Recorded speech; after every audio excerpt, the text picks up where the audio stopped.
Assalamualaikum warahmatullahi wabarakatuh. Puji syukur kita panjatkan kehadirat Allah Subhanahu wa taala telah memberikan kita banyak nikmat. Langsung saja saya perwakilan dari kelompok 2 dari manajemen kewirausahaan, dan materi saya itu identifikasi dan analisis peluang usaha baru. Nama-nama dari kelompok 2 yaitu Sulpiah, Andi Dewi Andriani, Triona, dan saya sendiri Abdul Rafid. Ya, langsung saja. Yang pertama, identifikasi peluang usaha, yaitu pengenalan pengetahuan seseorang tentang peluang-peluang usaha, baik usaha yang ada di sekitarnya maupun yang ada di luar daerahnya, ataupun usaha yang sudah diketahui sampai yang belum diketahui.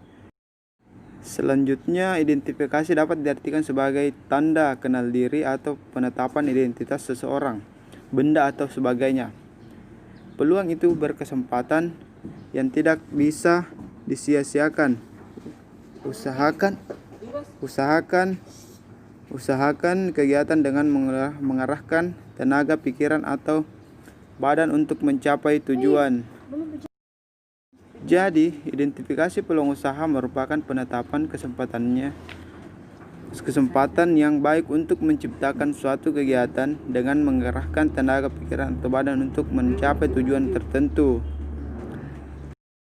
Cara mengidentifikasi peluang usaha, yang pertama yaitu percaya dan yakin dengan usaha yang dilaksanakan. Kedua, menerima gagasan-gagasan baru dari dalam dunia usaha atau bisnis. Ketiga, mendengarkan saran-saran orang lain. Keempat, mempunyai etos kerja yang tinggi. Yang kelima, pandai berkomunikasi. Cara dan sebab memulai usaha baru. Di sini ada 5 cara. Yang pertama, faktor keluarga. Yang kedua, sengaja terjun menjadi. Yang ketiga, kerja sampingan. Yang keempat, coba-coba. Yang kelima, terpaksa. Faktor-faktor yang dilakukan oleh seorang pengusaha. Di sini ada 5 faktor. Yang pertama, minat dan bakat. Yang kedua, modal. Yang ketiga, waktu. Yang keempat, laba. Yang kelima, pengalaman.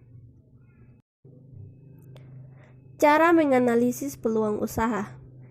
Ada 2 cara. Yang pertama, analisis peluang usaha berdasarkan jenis. Yang kedua, analisis peluang usaha berdasarkan minat dan daya beli konsumen.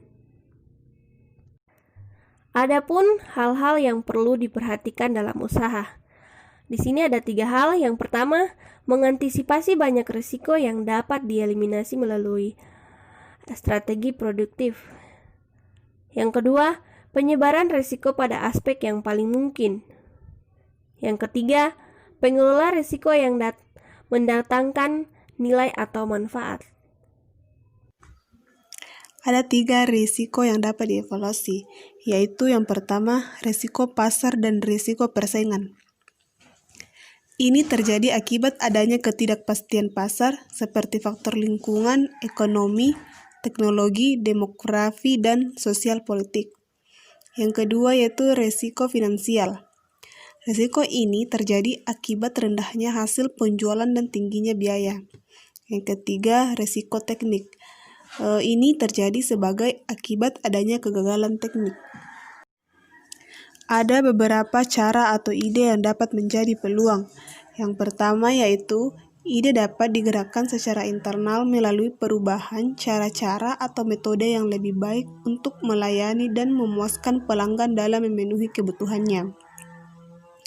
Yang kedua, ide dapat dihasilkan dalam bentuk produk dan jasa baru. Dan yang ketiga yaitu ide dapat dihasilkan dalam bentuk modifikasi bagaimana pekerjaan dilakukan atau modifikasi cara melakukan suatu pekerjaan. Proses penjaringan ide potensial melalui langkah-langkah sebagai berikut. Yang pertama, menciptakan produk baru dan berbeda.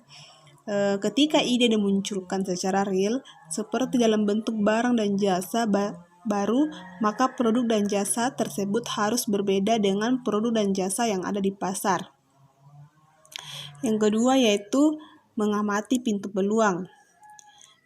Di sini Wirausahawan harus mengamati potensi-potensi yang dimiliki pesaing, misalnya kemungkinan pesaing mengembangkan produk baru, pengalaman keberhasilan dan pengembangan produk baru, dukungan keuangan, dan keunggulan yang dimiliki pesaing di pasar.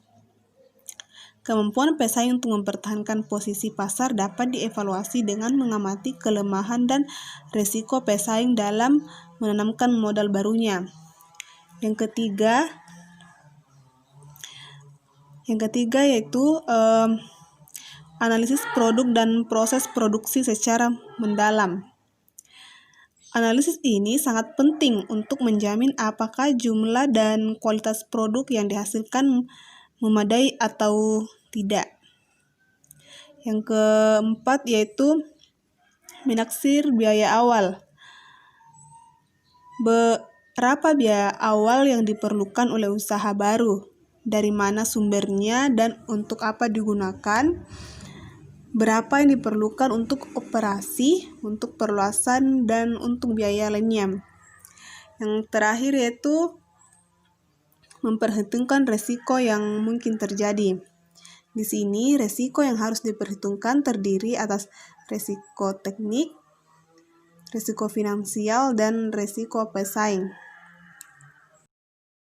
Penjelasan selanjutnya itu ada kegagalan dalam memilih peluang bisnis baru. Nah, ada beberapa di antaranya yaitu pertama kurangnya objektif, terus yang kedua kurangnya pendekatan dengan pasar, yang ketiga pemahaman kebutuhan teknis yang tidak memadai, kemudian yang keempat diabaikannya kebutuhan finansial, yang kelima kurangnya diferensiasi produk, 6 pemahaman terhadap masalah-masalah hukum yang tidak memadai. Selanjutnya ada faktor-faktor penunjang kesuksesan. Yang pertama itu ada superioritas, yang kedua keunggulan ekonomis, kemudian yang ketiga ada sinergi antar produk baru.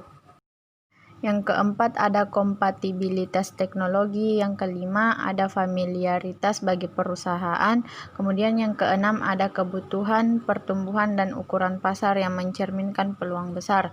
Kemudian yang ketujuh situasi persaingan. Terakhir ini ada jenis peluang yang tersedia. Baik, demikian akhir presentasi saya. Semoga bermanfaat untuk kita semua.